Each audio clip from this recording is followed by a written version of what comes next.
honestly, besides the name, it isn't sexist. I expected this movie to be a little bit sexist.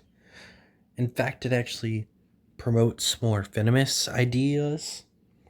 Um, so the start of the movie is very strange to me that his mom is just kind of fine with it. He's seen like experimenting with like a brain on a kitchen table that has an eyeball in it, and she's just cool with it. And it's revealed in kind of a funny way that it's like the kitchen table. Like you obviously would have assumed that he was not doing that on a kitchen table. But yeah, I liked that. Um, for some reason, his girlfriend stands in front of a lawnmower when she's turning it on.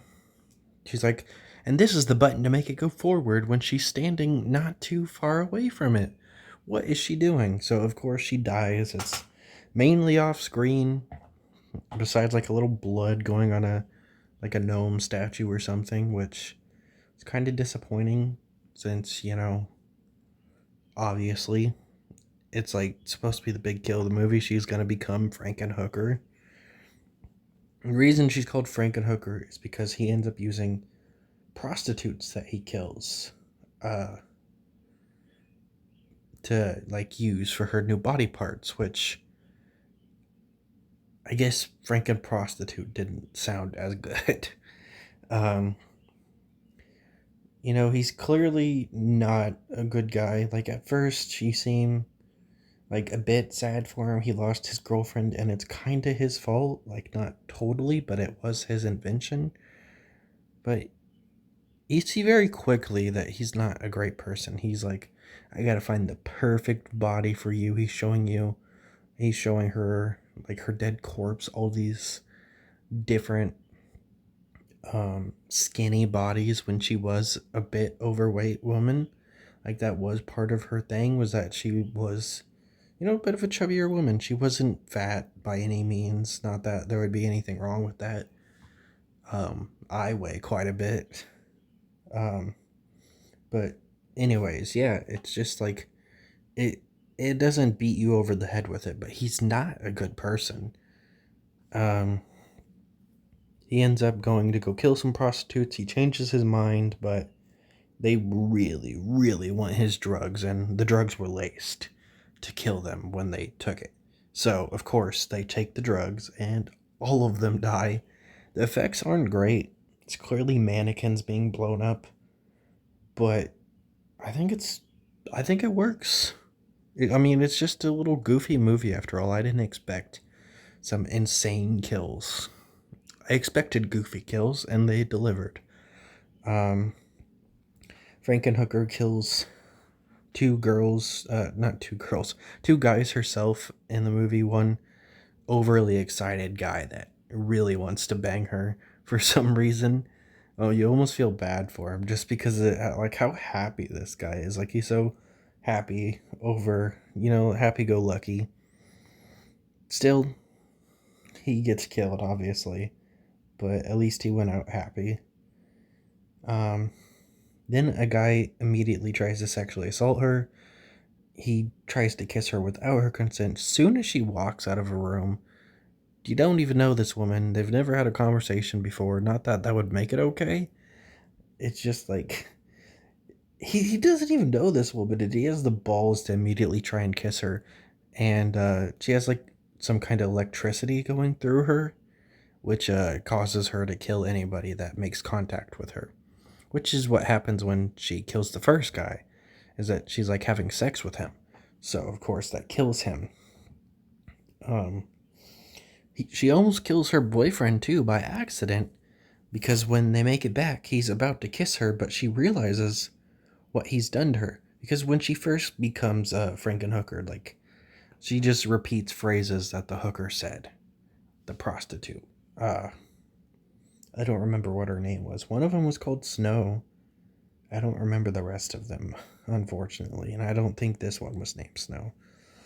Um, so she just keeps, you know, referring to lines that the hooker said earlier in the movie. Um, She actually has another kill too, where a guy tries to eat her out, and that kills him. Poor dude. Uh, he was a bit of a perv, a bit of a creep, though. He was not the nicest guy. Um, but we saw him for all about 3 minutes. There's also this real asshole named like Zalo or something with a Z. And he brands women by putting Z's on their skin, and he does that with his hookers. Um, Not a nice guy. He refers to them as his bitches too. He's just real bad dude. He gets killed in honestly a lame way. It felt like we were gonna get some crazy kill with him. Like it's a electricity hit the hooker's body parts that he didn't use because he had promised to bring them back to life. And it's really cool looking how fucking weird all of them look, but they just kind of drag him into a freezer and shut it. So he gets killed off screen, basically. And why did they go back in the freezer with him? I don't get that. I guess so he couldn't escape? I don't know. But he also kills the main character in an anticlimactic way, in my opinion. They're having a conversation, and he just chops his head off from behind. But yeah, Frankenhooker almost kills her boyfriend by accident because she does almost kiss him. Like he had tried to kiss her, but she realizes that uh, how she got brought back to life. Like she's complimenting him at first, like, "Hey, you brought people back to life. This is amazing. This is an awesome discovery." But she ends up realizing that he used other people's body parts to bring her back to life, and she obviously is not okay with that, especially since he had went out of his way to get skinny ones. So, and the funniest thing of the movie, it's not mentioned till way later in the movie, which I think is kind of dumb because it kind of gives away what's going to happen. Um, that his thing is estrogen based, so he can only bring back women from the dead. So she brings him back from the dead by using a woman's body, which is pretty funny. He got what he deserved. Like, he had fucked with her body, and she fucked with his. And that's how the movie ends. I think it's a great ending. But at the same time, if it can only bring women to life, how did it bring his head back to life? Like, wouldn't that be like a male brain, male head? Just whatever. Whatever you gotta do to have that awesome ending. And that's about it for this movie. It was a bit of a longer review than I thought it would be, but there just isn't that much to happen. That happens in it. Frankenhooker is only in like the last 20 minutes. But I think the movie works without her because the guy that plays him is just so bizarre and he makes it work. I thought his mom would be a bigger character in the movie. She's only in like 2 scenes and then she disappears. Because he lives in his mom's house. But she doesn't appear for any of the rest of the chaos. Would have been funny to see her walk in and see her son's new body. But, yeah, that's Frankenhooker.